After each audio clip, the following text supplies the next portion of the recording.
வணக்கம். ஆகாஷ்வாணி மாநில செய்திகள் வாசிப்பவர் ஷர்மிளா ரோஷன். தலைப்புச் செய்திகள்.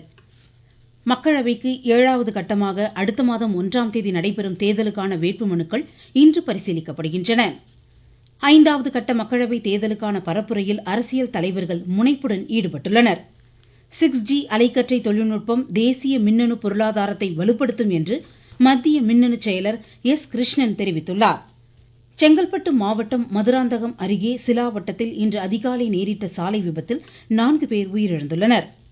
தாய்லாந்து ஓபன் பேட்மிண்டன் ஆடவர் இரட்டையர் காலிறுதிக்கு முந்தைய சுற்றுக்கு ராங்கிரெட்டி ஷிராக் ஷெட்டி இணை முன்னேறியுள்ளது. இனி விரிவான செய்திகள். மக்களவைக்கு 7வது இறுதி கட்டமாக அடுத்த மாதம் 1ஆம் தேதி நடைபெறும் தேர்தலுக்கான வேட்புமனுக்கள் இன்று பரிசீலிக்கப்படுகின்றன. பீகார், ஹிமாச்சல பிரதேசம், ஜார்க்கண்ட், ஒடிசா, பஞ்சாப், உத்தரப்பிரதேசம், மேற்கு வங்கம் மாநிலங்கள், சண்டிகர் யூனியன் பிரதேசத்தில் அடுத்த மாதம் 1 தேதி நடைபெறும் இத்தேர்தலுக்காக நேற்று வரை வேட்புமனுக்கள் தாக்கல் செய்ய கால அவகாசம் வழங்கப்பட்டிருந்தது. வேட்புமனுக்களை திரும்ப பெற நாளை மறுநாள் கடைசி நாளாகும். அன்றைய தினம் 7வது கட்ட தேர்தலுக்கான இறுதி வாக்காளர் பட்டியல் வெளியிடப்படுகிறது. இந்நிலையில் மக்களவைக்கு 5வது கட்டமாக 49 மக்களவை தொகுதிகளுக்கு வரும் 20ஆம் தேதி நடைபெறும் தேர்தலுக்கான பிரச்சாரம் முடிவடைய 3 நாட்கள் எஞ்சியுள்ள நிலையில் அரசியல் கட்சி தலைவர்கள் தீவிர வாக்கு சேகரிப்பில் ஈடுபட்டுள்ளனர். பிஜேபி மூத்த தலைவரும் பிரதமருமான திரு நரேந்திர மோடி மகாராஷ்டிர மாநிலம் டிண்டோரி, கல்யாண் மக்களவை தொகுதிகளுக்கு உட்பட்ட பகுதிகளில் இன்று தேர்தல் பரப்புரையில் ஈடுபடுகிறார். வடகிழக்கு மும்பையில் வாகன பேரணியிலும் அவர் கலந்து கொள்கிறார். காங்கிரஸ் மூத்த தலைவர் திரு ராகுல்காந்தி ஒடிசா மாநிலம் பொலாஞ்சீர் பகுதியில் இருசக்கர வாகன பேரணியில் தமது கட்சி வேட்பாளருக்கு ஆதரவாக பிரச்சாரம் மேற்கொள்கிறார். நாட்டின் 6G அலைக்கற்றை தொழில்நுட்பம் தேசிய மின்னணு பொருளாதாரத்தை வலுப்படுத்தி உற்பத்தியை அதிகரிக்கும் திறன் கொண்டதாகும் என்று மத்திய மின்னணு தகவல் தொழில்நுட்பத்துறை செயலர் திரு எஸ். கிருஷ்ணன் கூறியுள்ளார். புதுதில்லியில் பாரத 6G தொழில்நுட்ப மாநாட்டில் இன்று உரையாற்றிய அவர், முதலாவது தொழில்நுட்ப புரட்சி ஏற்படுத்திய அதே தாக்கத்தை 6G தொழில்நுட்ப வளர்ச்சியும் ஏற்படுத்தும் என்று குறிப்பிட்டார். புள்ளியியல் தரவுகள் மேம்பாட்டை முன்னெடுத்துச் செல்வதோடு செயற்கை நுண்ணறிவு மற்றும் அறிவுத்திறன் மேம்பாட்டிற்கு இத்தொழில்நுட்பம் வழிகோலும் என்றும் எடுத்துரைத்தார். இம்மாநாட்டில் பங்கேற்றுள்ள தொழில்துறை தலைவர்கள் மின்னணு கட்டமைப்பு மேம்பாட்டிற்காக ஒருங்கிணைந்து செயலாற்ற வேண்டும் என்று அவர் அறிவுறுத்தினார். மாணவ மாணவிகளின் படைப்பாற்றல் திறனை ஊக்குவிக்கும் மிக பிரம்மாண்டமான திறன் போட்டிகள் புதுதில்லியில் இன்று தொடங்குகின்றன. 61 வகையான பாரம்பரிய கைவினை திறன், நவீன அறிவியல் தொழில்நுட்ப ஆற்றல் உள்ளிட்டவற்றை மாணாக்கர் தேசிய தளத்தில் வெளிப்படுத்தும் வகையில் இந்த போட்டிகள் நடத்தப்படுகின்றன. இதில் 47 வகையான போட்டிகள் இணையதளம் வாயிலாக நடத்தப்படுகிறது. ட்ரோன் தொழில்நுட்ப ஒளிப்பதிவு, ஜவுளி தொழில்நுட்பம், தோல் பொருட்கள் உற்பத்தி, செயற்கை அழகுக்கலை உள்ளிட்ட பல்வேறு பிரிவுகளின் கீழ் நடைபெறும் இப்போட்டிகளில் நாடு முழுவதிலுமிருந்து 900க்கும் மேற்பட்ட மாணாக்கர் பங்கேற்றுள்ளனர். இதில் வெற்றி பெறுவோர் பிரான்சில் நடைபெறவுள்ள சர்வதேச திறன் போட்டிகளில் பங்கேற்க தகுதி பெறுவர். காவல்துறை, சிபிஐ, போதைப்பொருள் தடுப்பு, இந்திய ரிசர்வ் வங்கி, அமலாக்க இயக்குநரகம், இதர சட்ட அமைப்பு அதிகாரிகள் என்ற போலி பெயரில் அச்சுறுத்தல் விடுப்பவர்கள் குறித்து பொதுமக்கள் விழிப்புடன் இருக்குமாறு உள்துறை அமைச்சகம் எச்சரித்துள்ளது. தேசிய சைபர் குற்றவியல் இணையதளத்தில் இது தொடர்பாக ஏராளமான புகார்கள் பதிவாவதை அமைச்சகம் சுட்டிக்காட்டியுள்ளது.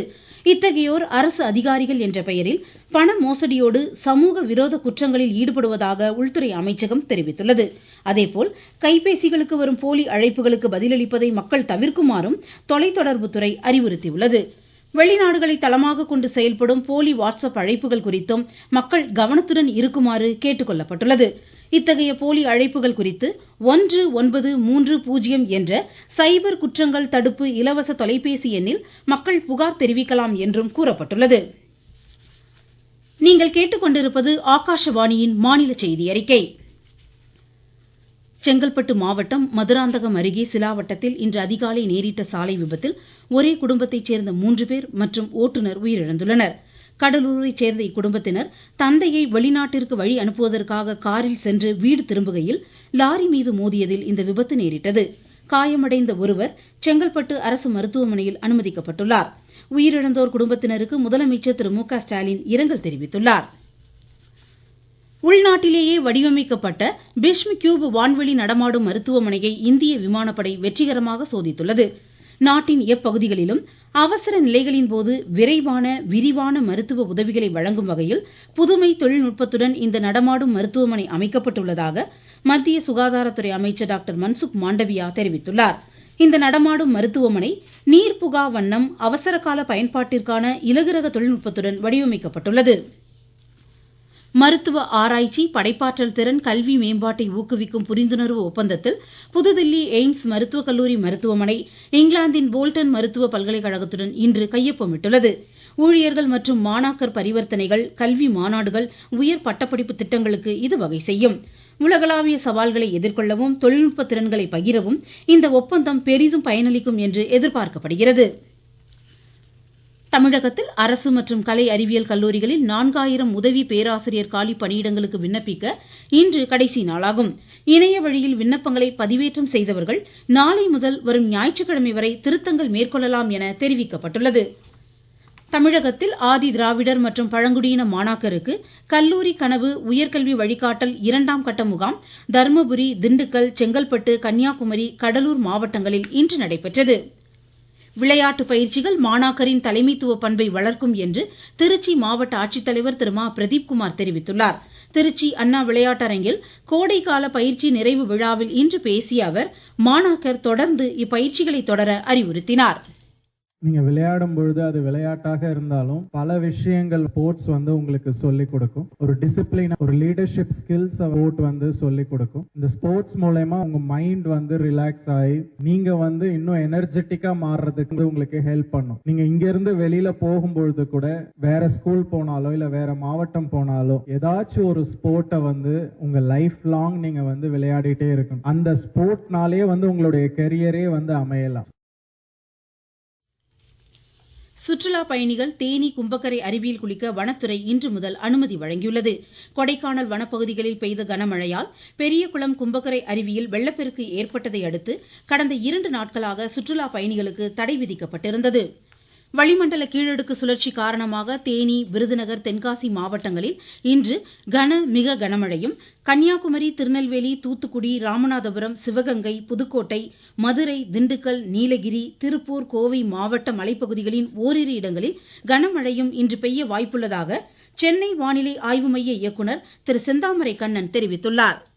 கனமழையை பொறுத்தவரை அடுத்த 24 மணி நேரத்தில் மேற்கு தொடர்ச்சி மலை மாவட்டங்கள் மற்றும் தென் மாவட்டங்களில் ஓரிரு இடங்களில் கனமழைக்கு வாய்ப்புள்ளது. குறிப்பாக தேனி, விருதுநகர், தென்காசி உள்ளிட்ட மாவட்டங்களில் ஓரிரு இடங்களில் கன முதல் மிக கனமழைக்கும், 16ஆம் தேதி அன்று திண்டுக்கல் முதல் கன்னியாகுமரி வரையிலான தென் மாவட்டங்களில் ஓரிரு இடங்களில் கனமழைக்கு வாய்ப்புள்ளது.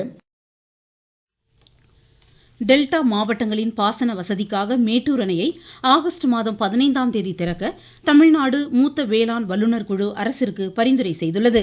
பாசன நீர்த்திறனை உயர்த்த வேண்டும் எனவும் சி மற்றும் டி பிரிவு வாய்க்கால்களை தூர்வார நடவடிக்கை எடுக்க வேண்டும் எனவும் இக்குழு வலியுறுத்தியுள்ளது. தாய்லாந்து ஓபன் பேட்மிண்டன் ஆடவர் இரட்டையர் காலிறுதிக்கு முந்தைய சுற்றுக்கு ராங்கிரெட்டி, ஷிராக் ஷெட்டி இணை முன்னேறியுள்ளது. முதல் சுற்று ஆட்டத்தில் இன்று இந்த இணை மலேசிய இணையை 21-13, 21-13 என்ற நேர் செட்களில் வென்றது. மகளிர் ஒற்றையர் முதல் சுற்று ஆட்டத்தில் இந்தியாவின் சாலிஹா 19-21, 21-15, 21-14 என்ற செட்களில் இந்தோனேஷியாவின் வார்டோவை வென்றார். பிரான்ஸ் சேலஞ்சர் கோப்பை டென்னிஸ் போட்டியின் ஆடவர் ஒற்றையர் பிரிவு முதல் சுற்று ஆட்டத்தில் இன்று இந்தியாவின் சுமித் நாகல் பிரான்சின் ஹரால்டு மயோட்டை எதிர்கொள்கிறார். IPL 2020 கிரிக்கெட் போட்டியில் குவஹாத்தியில் இன்றிரவு 7:30 மணிக்கு ராஜஸ்தான் ராயல்ஸ் பஞ்சாப் கிங்ஸை எதிர்கொள்கிறது. 16 புள்ளிகளுடன் 2வது இடத்தில் உள்ள ராஜஸ்தான் அணி இந்த போட்டியில் வெற்றி பெற்றால் பிளே ஆஃப் சுற்றுக்கு தகுதி பெறும். ஏற்கனவே பிளே ஆஃப் சுற்றுக்கு தகுதி பெற்றுள்ள கொல்கத்தா நைட் ரைடர்ஸ் 19 புள்ளிகளுடன் தற்போது முதலிடத்தில் உள்ளது. பிளே ஆஃப் சுற்றுகள் வரும் 21ஆம் தேதி தொடங்குகின்றன. மீண்டும் தலைப்புச் செய்திகள். மக்களவைக்கு 7வது கட்டமாக அடுத்த மாதம் 1ஆம் தேதி நடைபெறும் தேர்தலுக்கான வேட்புமனுக்கள் இன்று பரிசீலிக்கப்படுகின்றன.